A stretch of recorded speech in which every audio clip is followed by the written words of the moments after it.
할렐루야. 11월 마지막 주일입니다. 감사의 달을 지나면서 하나님께 많이 감사하셨나요?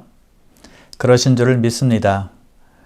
오늘 우리에게 주실 하나님의 말씀을 통해서 우리가 다시 한번 은혜 받고 하나님과 동행하는 그런 귀한 시간 되시길 바랍니다. 오늘은 에베소서 1장 7절에서 12절까지의 말씀입니다. 7절 제가 읽겠습니다. 우리는 그리스도 안에서 그의 은혜의 풍성함을 따라 그의 피로 말미암아 속량 곧 죄사함을 받았느니라. 이는 그가 모든 지혜와 총명을 우리에게 넘치게 하사 그 뜻의 비밀을 우리에게 알리신 것이요 그의 기뻐하심을 따라 그리스도 안에서 때가 찬 경륜을 위하여 예정하신 것이니 하늘에 있는 것이나 땅에 있는 것이 다 그리스도 안에서 통일되게 하려 하심이라. 모든 일을 그의 뜻에 결정대로 일하시는 이의 계획을 따라 우리가 예정을 입어 그 안에서 기업이 되었으니 이는 우리가 그리스도 안에서 전부터 바라던 그의 영광의 찬송이 되게 하려 하심이라. 아멘.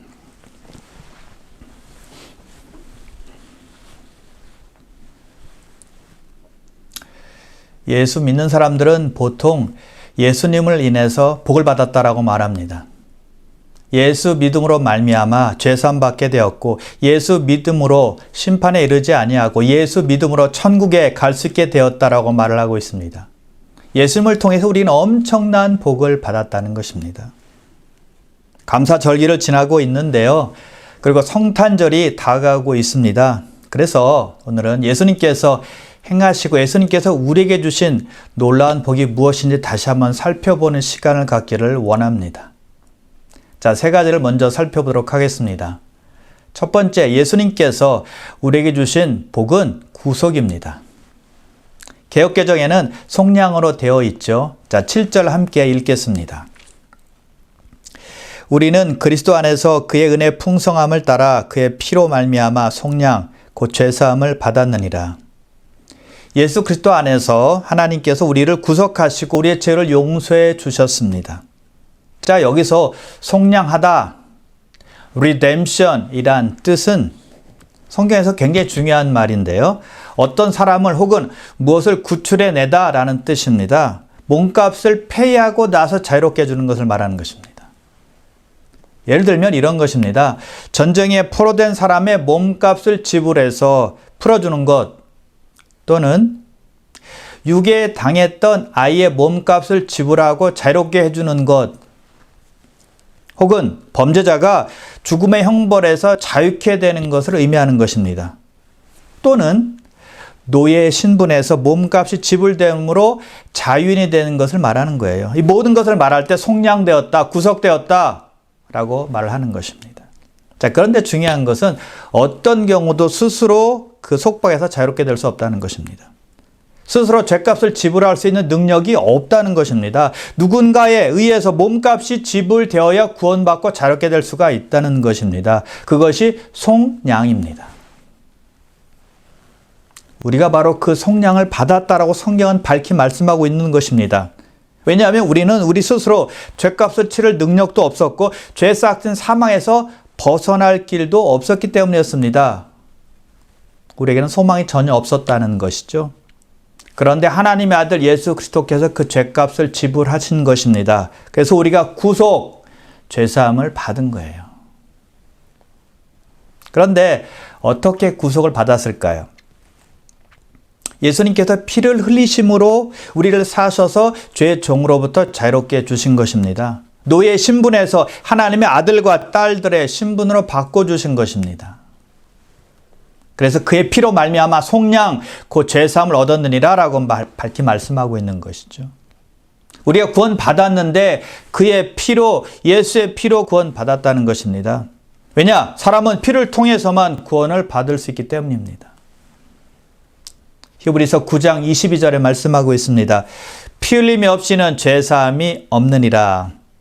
피 흘림이 없으면 구속이 없는 것입니다. 피 흘림이 없으면 죄사함이 없는 것입니다. 피 흘림이 없으면 구원이 없는 거예요. 자, 그런데 왜 피 흘림이 없으면 죄사함이 없다라고 말씀하고 있을까요? 왜 피로만 죄사함을 받을 수 있을까요? 자, 그것을 구약 출애굽기의 예를 들어서 설명해 보겠습니다. 이스라엘 백성들이 출애굽할 때 살 수 있었던 이유는 단 한 가지였습니다. 양을 잡아서 그 피를 문 위아래, 문 좌우에 바르는 것이었습니다. 그것을 하나님께서 보시고 이스라엘 백성들을 살려주신 것입니다. 어린 양의 피가 하나님께서 이스라엘 백성들을 살리시는 유일한 방법이었다는 것입니다. 각 가정에서 양을 잡고 그 흘린 피를 문에 바르며 죽음의 사자가 pass over, 넘어가는 것이었습니다. 그런데 그 양은 어린 양이었죠. 흠이 없는 양을 사용했어야만 했습니다. 즉 그 양은 죄가 없는 양이었고 그 양이 바로 그 밤에 죽어야 될 사람을 대신한 대속물이었다는 것이죠. 죽어야 할 사람을 대신해서 그 양이 대신 죽은 것입니다. 그 양이 피를 흘렸기 때문에 이스라엘 각 가정이 살아나게 된 것입니다. 유월절 어린 양의 피로 이스라엘 각 가정이 구원받은 것처럼 사람이 구원에 이르기 위해서는 피를 통해서만 가능하다는 것입니다. 그래서 우리 예수님도 유월절에 돌아가셨는데 피를 흘리며 돌아가신 것입니다. 왜요? 피가 사람을 살릴 수 있으니까요. 그래서 세례 요한이 이 땅에 오신 예수님을 보고는 이렇게 고백을 하죠. 보라, 하나님의 어린 양이로다. 예수님이 죄를 짊어지시고 피를 흘리신 어린 양으로 이 땅에 오신 것을 증거한 것입니다. 그래서 죄인이 구원을 받으려면 죄 없는 사람이 대신해서 피를 흘려야만 한다는 것입니다. 그런데 죄인이 아닌 사람이 있습니까? 없어요. 그래서 하나님의 아들이 죄가 없으신 예수 그리스도께서 이 땅에 오셔서 피를 흘려주신 것입니다. 그래서 그의 피입니다. 다른 피가 아닙니다. 어떤 유명한 사람의 피가 아니라 하나님의 아들의 피, 예수 그리스도의 피라는 것입니다. 그것만이 가능하기 때문입니다. 그분 안에 구속이 있지 다른 곳에는 구속이 없습니다. 예수님과 그의 피 외에는 다른 구속은 없습니다. 다른 속량은 없습니다. 불가능하다는 것이죠. 여러분, 그래서 구속은 그의 능력으로 말미암는 것도 아닙니다. 또는 그의 사랑으로 말미암는 것도 아닙니다. 오직 그의 피로 말미암는 것입니다. 물론 사랑하심으로 피를 흘리셨고 능력이 있으셨기에 죽으셨지만 구속의 원인은 바로 피라는 것입니다. 그의 피로 말미암아 속량 곧 죄사함을 얻었느니라. 그래서 하나님의 완전한 어린 양이 십자가에서 죽임을 당하신 것입니다.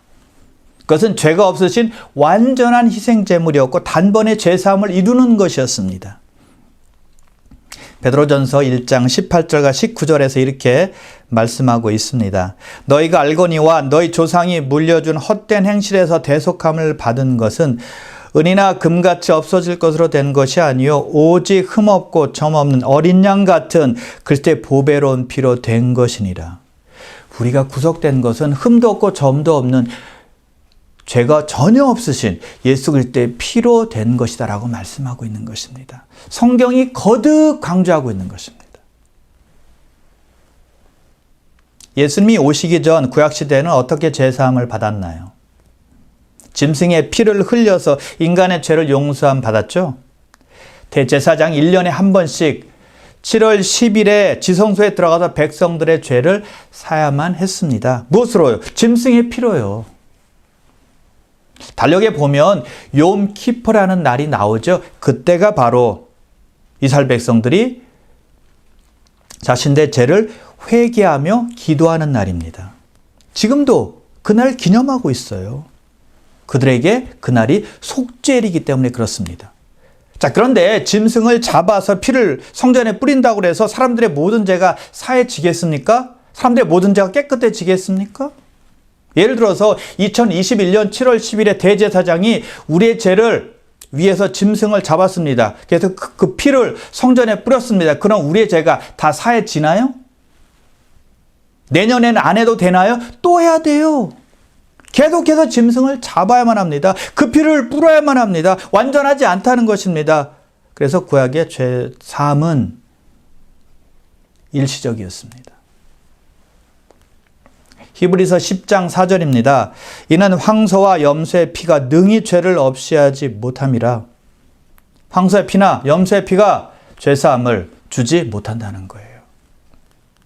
그런데 히브리서 9장 12절에 보시면 이렇게 말씀하고 있습니다. 염소와 송아지의 피로 하지 아니하고 오직 자기의 피로 영원한 속죄를 이루사 단번에 성소에 들어가셨느니라. 염소의 피가 아니라, 송아지의 피가 아니라, 양의 피가 아니라 예수님께서 자기 피로 영원한 속죄를 단번에 이루어 놓으셨다는 것입니다. 단 한 번의 피 흘림으로, 단 한 번의 희생으로, 단 한 번의 대속으로 인간의 죄를 용서해 주신 것입니다. 저와 여러분의 모든 죄를 사해 주신 것입니다. 할렐루야. 이제 우리는 죄 때문에 더 이상 황소와 염소, 양 죽이지 않아도 됩니다. 예수님께서 흘리신 피가 우리의 죄를 완전하게 사해 주기 때문입니다. 그것이 구속, 그 죄사함이라는 것입니다. 두 번째, 하나님의 아들 예수 그리스도께서 우리에게 주시는 복은 그의 비밀을 알려주신 것입니다. 자, 만일 어떤 사람이 1년 후에 큰 병을 얻어서 큰 고통 속에서 죽게 될 것이다 라는 사실을 미리 알게 된다면 어떻게 할까요? 살고 싶지 않을 것입니다. 그 고통을 당하기 전에 미리 죽고 싶을 거예요.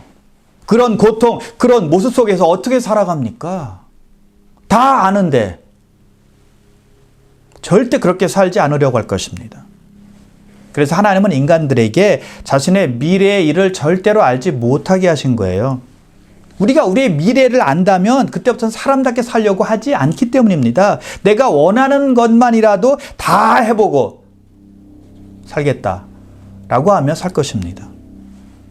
그래서 하나님은 모든 인간의 미래를 비밀로 붙이시고 주어진 형편에서 열심히 살게 하신 거예요. 그런데 하나님은 아주 놀랍게도 이 세상 어느 누구에게도 공개되지 않는 하나님의 비밀을 말씀하고 있다는 것입니다. 그것은 우리 인간에 대한 미래의 운명과 이 세상 전체에 대해서 하나님께서 말씀하신 것입니다. 하나님의 계획이요, 하나님께서 정하신 것입니다. 그 비밀이 무엇일까요? 그 비밀 10절에 나와 있습니다. 하늘에 있는 것이나 땅에 있는 것이 다 그리스도 안에서 통일되게 하려 하심이라. 하늘에 있는 것과 땅에 있는 모든 것들이 그리스도 안에서 하나가 되게 하는 것, 이것이 하나님의 계획, 하나님의 비밀, 하나님께서 정하신 것이었습니다. 자, 이것을 쉽게 말하면 온 우주가 회복되는 것을 말합니다. 예수 그리스도가 하나님의 구속의 계획을 성취하신 것처럼 그리스도께서 하늘과 땅에 있는 것 모든 것을 회복하는 것을 말하는 것입니다. 모든 피조물들이 예수 그리스도 안에서 온전하게 되는 것을 말하는 거예요. 원래 온 세계는 하나였습니다. 하나님 안에서 모든 것이 평안했고 모든 것이 자유로웠습니다. 그런데 타락한 천사 마귀가 우리 인간들로 하여금 하나님을 불순종하게 만들었습니다. 하나님을 대적하게 만드는 것입니다. 그 결과 사람들은 철저하게 하나님과 상관없이 제멋대로 살게 되었죠. 이기심과 욕심으로 살게 된 것입니다. 그런데 여러분, 사람뿐만이 아니었습니다. 짐승들도 서로 물어뜯고 사람을 해코지하며 사람들에게 피해를 줍니다. 자연은 어떻습니까? 가뭄, 지진, 쓰나미, 태풍을 일으켜서 자연재해를 일으키고 수많은 사람들을 고통 속에 빠지게 만듭니다.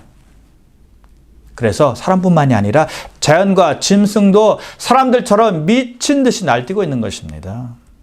이 모든 것의 원인은 죄입니다. 모든 세상은 따로따로 놀고 있습니다. 모든 것이 제멋대로입니다. 뒤죽박죽 되었습니다. 질서가 없어요. 그래서 하나님의 계획과 비밀은 무엇입니까? 처음의 모습으로 회복시키는 것입니다.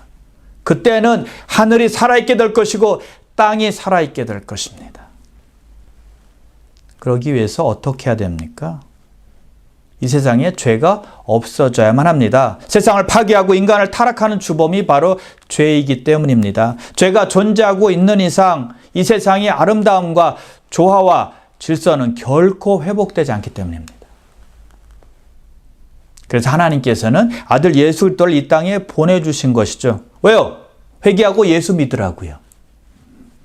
그리고 하나님의 때가 되면 악한 자들을 심판하시고 사탄 마귀와 범죄한 천사들을 영원한 지옥인 불못에 던져버리실 것입니다. 또 예수 믿지 않는 사람들은 하나님의 심판을 받게 될 거예요. 그러나 예수 믿고 하나님의 자녀가 된 성도는 예수님과 함께 영광 가운데 거할 것입니다.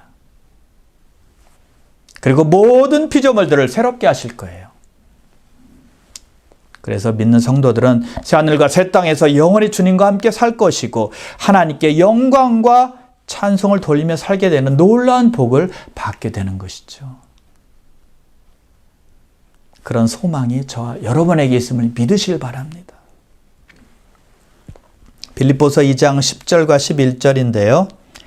하늘에 있는 자들과 땅에 있는 자들과 땅 아래에 있는 자들로 모든 무릎을 예수의 이름에 꿇게 하시고 모든 입으로 예수 그리스도를 주라 시인하여 하나님 아버지께 영광을 돌리게 하셨느니라.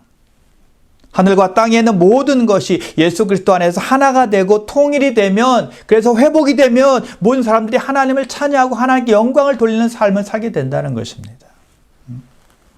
그리고 하늘의 예배가 이루어집니다. 각 나라와 족속이 다 모여서 수많은 사람들이 주님을 경배하는 역사가 일어납니다. 요한계시록에 잘 나와 있죠. 7장 9절과 10절입니다. 이 일 후에 내가 보니 각 나라와 족속과 백성과 방언에서 아무도 능히 셀 수 없는 큰 무리가 나와 흰옷을 입고 손에 종려가지를 들고 보좌 앞과 어린 양 앞에 서서 큰 소리로 외쳐 이르되 구원하심이 보좌에 앉으신 우리 하나님과 어린 양께 있도다. 모든 것이 예수님 안에서 회복이 되면 사람만 변하는 것이 아니라 짐승의 세계도 바뀝니다. 이사야 65장 25절에 보면 새하늘과 새 땅이 오면 이렇게 변한다 라고 성경이 말씀하고 있습니다. 짐승의 세계가 이렇게 변한다는 것입니다. 먼저 이리와 양이 함께 먹는다라고 말씀하고 있습니다. 여러분, 이리와 양이 함께 먹을 수 있는 동물들입니까? 아니죠. 이리는 양을 공격하는 동물입니다. 근데 이렇게 순한 이리로 변한다는 것입니다. 함께 할 수 없었던 동물들이 함께 하는 것입니다. 회복이 되기 때문이에요. 또 사자가 소처럼 짚을 먹을 것이라고 말씀하고 있습니다. 사자가 어떻게 짚을 먹습니까? 사자는 육식동물이잖아요. 그런데 이렇게 변화된다는 것입니다. 회복이 있다는 것입니다. 뱀은 흙으로 식물을 삼는다라고 또 말씀하고 있습니다. 원래대로 돌아간다는 거예요. 그래서 하나님의 동산에서는 해함도 없고 상함도 없다라고 말씀하고 있는 것입니다. 새하늘과 새 땅에서 일어날 일들이에요. 놀라운 일들이 동물의 세계 안에서도 이렇게 변화가 된다는 것입니다.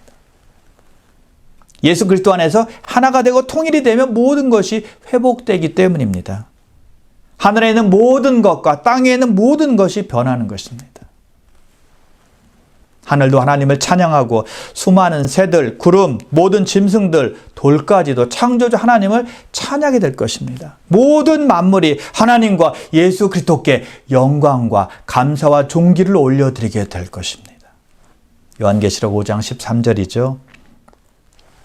내가 또 들으니 하늘 위에와 땅 위에와 땅 아래와 바다 위에와 또 그 가운데 모든 피조물이 이르되 보좌에 앉으신 이와 어린 양에게 찬송과 존귀와 영광과 권능을 세세토록 돌릴지어다. 할렐루야. 사람뿐만이 아닙니다. 사람만 하나님께 영광을 돌리는 것이 아닙니다. 모든 만물이 하나님께 영광을 돌리는 것입니다. 자, 하늘에 있는 천사들은 어떨까요? 요한계시록 7장 11절입니다. 모든 천사가 보좌와 장로들과 내 생물의 주위에 서 있다가 보좌 앞에 엎드려 얼굴을 대고 하나님께 경배하여. 예수 그리스도 안에서 하늘과 땅이 하나가 되고 회복될 때 천사들도 기쁘게 우리와 함께 하나님을 더욱더 높일 것입니다. 우리와 함께 구원의 하나님을 노래하며 그 아들 예수님을 찬양하게 될 것입니다. 그래서 우리를 사랑하신 하나님께서 아들을 통해서 우리에게 하늘의 비밀을 알려주신 것입니다. 그러므로 여러분, 세상이 아무리 혼란스럽더라도 아무리 악하게 돌아갈지라도 우리 하나님께서 세상의 통치자여 만물의 주권자라는 사실을 결코 잊지 마시기 바랍니다. 세상이 아무리 흉흉하게 돌아갈지라도 절대 불안해하지 마시고 두려워하지 마시기 바랍니다. 모든 것은 하나님의 뜻과 계획 안에 있기 때문입니다. 능력이 하나님, 신실하신 하나님께서 믿는 주님의 성도들을 영원한 하늘나라로 인도할 것이기 때문입니다. 모든 만물은 그리스도 안에서 통일되고 하나가 될 것입니다. 하나님의 놀라운 계획은 1.1획도 변함이 없이 완전하게 이루어질 것입니다. 하나님은 이미 마지막 때 일어날 일에 대해서, 비밀에 대해서 성경에 써 놓으셨습니다. 무엇인지 아십니까? 예수 믿는 자들이 승리하게 된다는 것입니다. 믿는 자가 해피엔딩으로 끝난다는 거예요. 이 사실을 믿고 소망 가운데 사시는 여러분 되시기를 주님의 이름으로 축원합니다. 셋째로 하나님의 아들이 주신 복은 우리가 하나님의 기업이 되었다는 것입니다. 11절인데요. 모든 일을 그의 뜻의 결정대로 일하시는 이의 계획을 따라 우리가 예정을 입어 그 안에서 기업이 되었으니.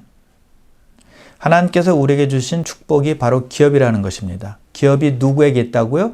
우리에게 있다는 것입니다. 우리에게. 성경에 보면 자녀는 하나님께서 부모에게 주신 기업이라고 했습니다. 즉 가장 소중한 재산이 자녀라는 거예요. 자, 그래서 하나님께서 우리를 기업 삼으셨다는 말은 우리가 하나님께 가장 소중한 존재가 된다는 뜻입니다. 즉 하나님의 재산 1호가 우리들이라는 뜻입니다.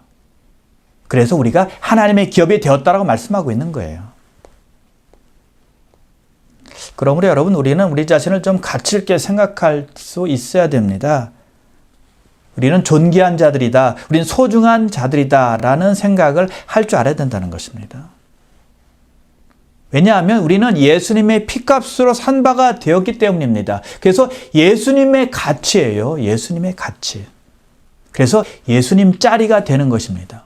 우리는 100만 불짜리도 아니고 1000만 불짜리도 아니고 억만 불짜리도 아니고 예수님 짜리라는 것입니다. 왜요? 예수님께서 자기의 피값으로 우리를 사셨으니까요. 그래서 우리의 가치는 상상을 초월하는 것입니다. 돈을 매길 수 없는 만왕의 왕 되시는 예수의 가치가 예수 믿는 사람들이라는 것이죠. 우리를 살리기 위해서 만왕의 왕 되신 예수님께서 대신 죽으셨으니까요. 그래서 우리 한 사람 한 사람은 엄청난 가치가 있는 존재들입니다. 엄청나게 소중합니다. 엄청나게 존귀한 자들이에요. 이제는 당당하게 담대하게 살아가시기를 바랍니다. 왜요? 우리는 한 사람 한 사람이 하나님의 기업이 되었기 때문이죠. 하나님의 상속자들이 되었기 때문이라는 것입니다. 우리는 구속받았습니다. 우리의 몸값이 지불된 것입니다. 그리고 하나님의 소중한 기업이 되었습니다. 소중한 재산이 되었다는 것입니다. 말할 수 없는 축복과 은혜를 받은 것입니다. 바닷가 근처에 바다를 아주 좋아하는 소년이 살고 있었습니다. 이 소년이 자기 아버지의 도움을 받아서 자기가 꿈꾸고 설계했던 보트를 하나 만들기 시작했습니다. 수개월에 걸쳐서 그 보트가 완성이 됐습니다. 그 보트가 완성이 될 때 그 아이에게는 그것이 재물 1호가 되었습니다. 보물 1호가 된 것입니다. 그 소년에게 있어서 가장 큰 보물이 바로 자기가 만든 그 보트였다는 것이죠. 그런데 하루는 갑자기 바다에 폭풍이 일었는데 그 폭풍에 의해서 그 자기가 만든 보트가 떠내려가게 되었습니다. 그 소년은 자기가 만든 그 귀한 보물을 잃어버린 것입니다. 그날 이후로 소년은 그 보트를 찾기 위해서 해변가를 계속 찾았지만 헛수고였습니다. 너무너무 실망이 됐습니다.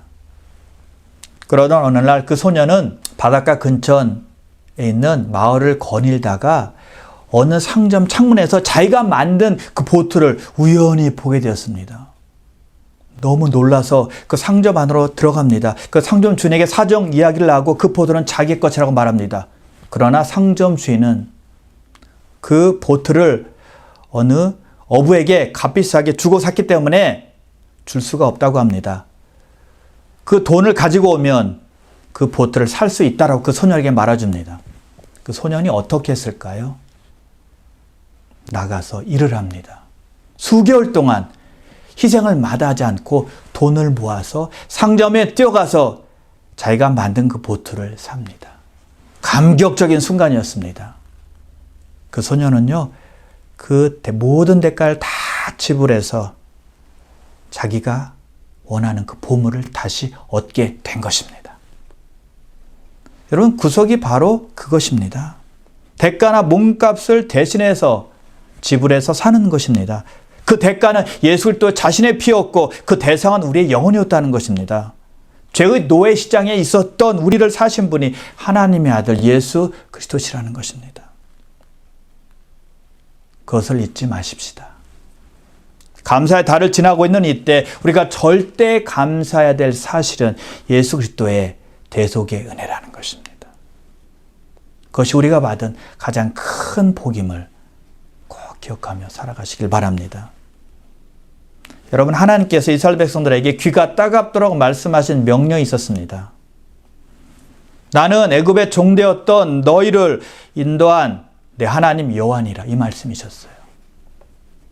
출애굽 사건을 잊지 말라는 것입니다. 종에서 자염을 준 그 사건 꼭 기억하며 살라고 명령하신 것입니다. 이스라엘 백성들이 유월절 어린 양을 잡아서 피를 뿌렸을 때 애굽에서 탈출했습니다. 구속을 상징하는 사건 아닙니까?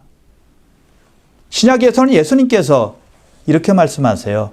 피를 상징하는 잔을 들고서는 이것은 내 피로 세운 새 언약이니 나를 기념하라. 예수님의 죽으심, 구속을 기억하라는 것입니다. 잊지 말라는 것입니다. 예수 그리스도의 피로 속량받은 것, 죄사함을 결코 잊지 말라는 것입니다.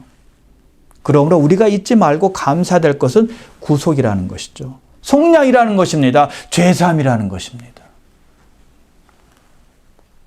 한 사람이 밭을 갈다가 귀한 보물을 발견하게 됩니다. 그 사람이 그 보물을 숨기고 자기 집에 가서는 전 재산을 다 팔아서 그 밭을 몽땅 사버립니다.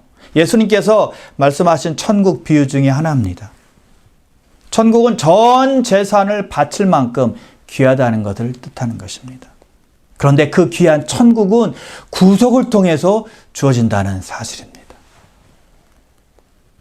그래서 그것을 계시로 받은 바울이 감옥 안에서 이렇게 말씀하고 있습니다. 이렇게 고백하고 있습니다. 올 본문 마지막 12절입니다. 이는 우리가 그리스도 안에서 전부터 바라던 그의 영광의 찬송이 되게 하려 하심이라. 대속의 은혜를 주신 것은 그리스도를 바라고 대망했던 우리로 하여금 하나님의 영광을 찬양토록 하기 위한 것이다 라고 고백하고 있는 거예요. 가장 큰 보물인 구속을 이루어 주시고 천국을 주신 예수 그리스도를 기념하고 사랑하고 감사하고 찬양하는 삶을 사는 것이 우리의 할 일이라는 것입니다. 그러므로 사랑하는 귀한 성도 여러분, 유월절 어린 양으로 오셔서 그의 피로 우리를 대속해 주신 그리스도의 은혜 안에서 살아가시길 바랍니다. 또한 우리로 하여금 하나님의 기업이 되게 해주신 하나님의 사랑 안에서 감사하며 살아가시는 여러분 되시기를 주님의 이름으로 축원합니다. 기도하겠습니다.